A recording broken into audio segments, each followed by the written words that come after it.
Hello everyone, welcome to my channel. If you are new to my channel, please subscribe to my YouTube channel, so you can join our tech family. If it is informative to you, please like our video, share it with your friends so they can get help with these video, and don't forget to press all notification bell icon so you get regular update and don't miss any single video. So let's talk about some of the attacks on the APs, or the access points. The first and most common one that we see is a rogue access point attack. I'm going rogue! What this is here we have an office building with multiple floors, and we all have systems that are set up on the different floors for different departments, and maybe we have multiple access points, and all of our computers are hooked into those access points. A rogue access point is simply a device that isn't sanctioned by an administrator, but is actually operating on the network anyways. Sometimes these rogue access points are deployed by employees who just want better reception. But from the attacker's perspective, he sets up a rogue access point and places it near the target network. When the user turns their computer on, the rogue access point offers up a connection to the user's wireless NIC. If the user connects to the rogue access point as the legitimate AP, it's going to try to go through and authenticate itself, and therefore the rogue access point picks up that whole communication channel. Now, another type is called an unauthorized association. How this is achieved is, well, we typically see this like on laptops. If the attacker is able to compromise a product or device like a laptop, most of these devices have wireless built into them, but they may also be hardwired into the network as well. The attacker installs what we refer to as a soft access point, which is an access point program that runs via software and turns the laptop into an access point. Now, if he's successful, other machines might hook into that access point and he'd be able to capture that information. Now, we also have something called honeyspot AP attacks. So we've all had our laptops, we've traveled around, and as we visit different locations, like retail locations, they have their standard access points being distributed, or their SSIDs.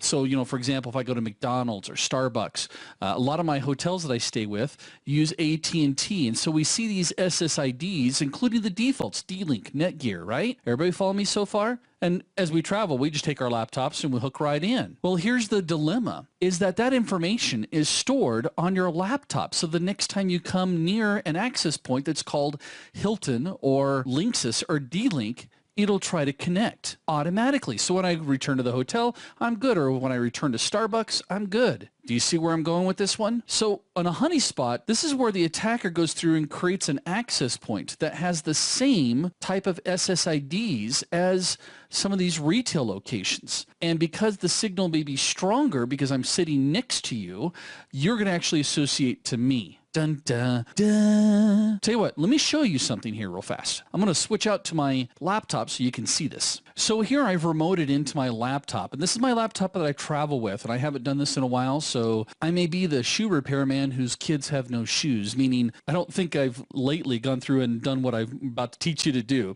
But that's okay, it's a learning for all of us.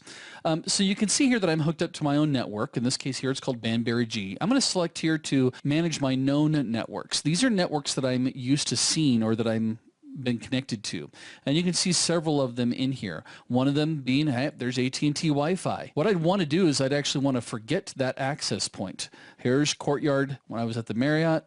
Some of these are companies that I go to all the time, so I stay connected to them. Boingo, this is from flying on Southwest, or excuse me, that was Delta, I believe. Netgear, this would be a connection that I made. I don't know why I made that one, so I'm going to forget that one.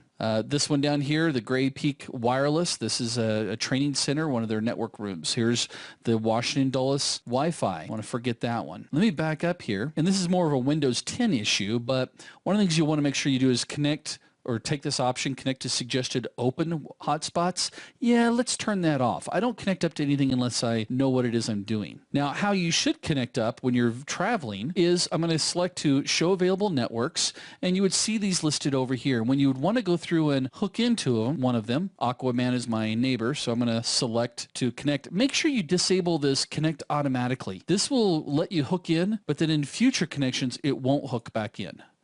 Gee, Dale, thanks. That's a helpful hint. I know, anything I can do to make your life easier and safer. So there's another one out there that's called access point or AP MAC spoofing. I'm sure you can figure out what this is. We've got our network infrastructure, we've got our wireless systems running. The attacker just simply comes in and spoofs the MAC address of an access point in hopes that somebody hooks up to him. Now, let's see, when would this also come into play? Let's say that you're on a transportation device that flies through the air, and they happen to provide wireless internet on your transportation device. And most of these are a paid service, and a legitimate user might actually log in with their laptop, and most of the access is controlled by MAC addresses. And so therefore the access point says, oh, yep, I allow this particular MAC address onto the network. And so somebody who may be curious, not saying I may or may not have done this before, but an attacker could go through and simply duplicate the MAC and be allowed access to the network. I know what you're all thinking. You're thinking, I better look to see if Dale's on my flight.